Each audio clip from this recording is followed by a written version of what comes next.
Guys, panoorin natin to. Ito yung pangatlong video na ginawa ni Pastor CJ na kung bakit hindi natin pwedeng tangkilikin ang Labubu Dolls. Tara, panoorin natin. November na at malapit na po ang Christmas. Meron po akong babala sa lahat po ng tumatangkilik ng Labubu Dolls. Panoorin niyo po ang video na ito.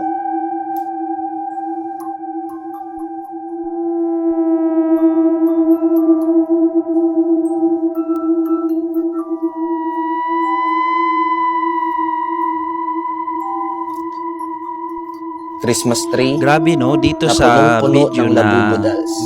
ginagawa niya is nakikita ko dito yung mga Labubu Dolls o yung mga monster toys na ito ay ginawang palamuti sa Christmas decor. Oh, nilagay nila sa Christmas tree.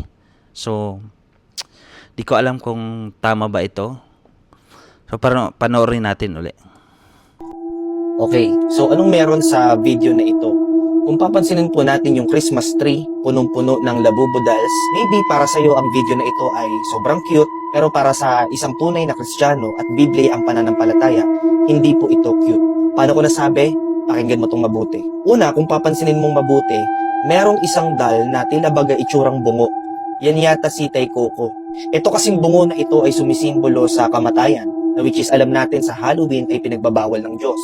Pero ang big deal sa akin dito, ano ba yung essence ng Christmas? Hindi ba na ang sentro ng Christmas ay walang iba kundi si Jesus? Jesus Christ is the real meaning of Christmas. Siya po ang bida dapat sa Christmas tree na yan. But what happened? Bakit puro Labubu Dolls? At ito pa, sa mga nakapanood ng video ko, alam ninyo yung sinabi ko na yung Labubu Dolls is elves monster. At sinabi ko nga, biblically speaking, ang mga elves, ang mga monster, Dracula, mangkukulam, manananggal, kapre, duwende, lahat po yan ay demonyo. At yan ay kaaway ng Diyos. So if you believe na si Jesus ang Diyos mo, dapat si Jesus ang sentro ng Christmas tree na yan. At hindi ang mga Labubu Dolls na mga duwende. Yes, cute lang tignan. Pero dapat malino sa'yo, duwende pa din yan, monster pa din yan. Imagine yung Christmas tree mo, punong-puno ng mga duwende, punong-puno ng mga monster, and yet si Jesus Christ para sa'yo ang meaning ng Christmas. Kaya nga mga kapatid, kung ikaw ay isang tunay na Kristiyano, dapat lahat ng ginagawa mo, make it sure na kakaglorify ito sa Panginoon. Sinabi po ng Bible sa 1 Corinthians chapter 10 verse 31, so whether you eat or drink or whatever you do it for the glory of God. Tanong, yan bang decoration na yan? Sa tingin mo ba ay nakakaluwalhati sa Diyos? Baka sabihin na naman ng iba dyan, ito talagang pastor na to napaka-KJ. Tama, ang KJ kasi para sa akin kay Jesus. Kay Jesus kasi ako nakabase, kay Jesus kasi ako nakasentro. Kaya nga ayoko ng mga Labubu Dolls na ito kasi nare-replace neto si God. Na imbis si Jesus yung bida sana sa pag-alala mo ng Christmas, yung Labubu Dolls yung na-highlight. Ngayon sasabihin mo, pwede ko naman gawin kahit anong gusto kong gawin. Walang pwedeng makialam sa akin. Pakialam mo ba sa akin? Yes, pwede mo sabihin yan. Pero teka lang ulit, paalala ko lang at tanong ko lang sa'yo.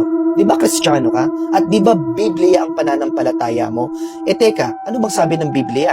1 Corinthians chapter 10 verse 23. Maaari nating gawin ang kahit ano, pero hindi lahat ay nakakabuti o nakakatulong. Ayun naman pala, pwede mong gawin ang kahit ano pero hindi ito makakabuti at hindi rin ito nakakatulong, lalong-lalo na sa pananampalataya natin. Tanungin kita kapatid, tunay ka ba talagang Kristiyano? Alam mo ba si Satanas kung paano siya napatalsik sa langit? Gusto lang naman niyang i-replace si God. Gusto lang niyang maging Diyos din. Teka, parang kahawig to sa Labubu Dolls na dapat si Jesus yung center. Pero sa Christmas tree na ito, pinapalitan ng mga Labubu Dolls. Pinapalitan ng mga monster elves na mga duwende. Sabi po ng Exodus chapter 34 verse 14, do not worship any other God. For the Lord, whose name is jealous, is a jealous God. Si Lord pala is a jealous God. Ang Diyos pala natin ay seloso. Gusto ng Diyos natin, number 1 siya sa buhay natin. Ayaw ni Lord na number 2 lang siya sa buhay natin. Or kahit na may kapantay siya sa buhay natin. So ayaw ni Lord na pinapalitan siya. Lalo na kung ipapalit mo lang din naman sa Labubu Dolls. Sa lahat po ng tunay na Kristiyano, again, huwag po kayo magagalit sa akin. Ito'y paalala lamang. Lalong-lalo na kung ikaw ay isang Kristiyano at galing sa Biblia ang pananampalataya mo. Shalom everyone, peace. Guys, ganito yon. So, bali pang-apat na video na ito na ginawa ni Pastor CJ na ini-explain niya kung bakit hindi dapat natin tangkilikin itong mga Labubu Dolls na ito. So, kita nyo naman, no, Labubu dolls nilagay na pang-decorate sa Christmas, which is we are celebrating Jesus Christ. So kayo na bahalang humusga.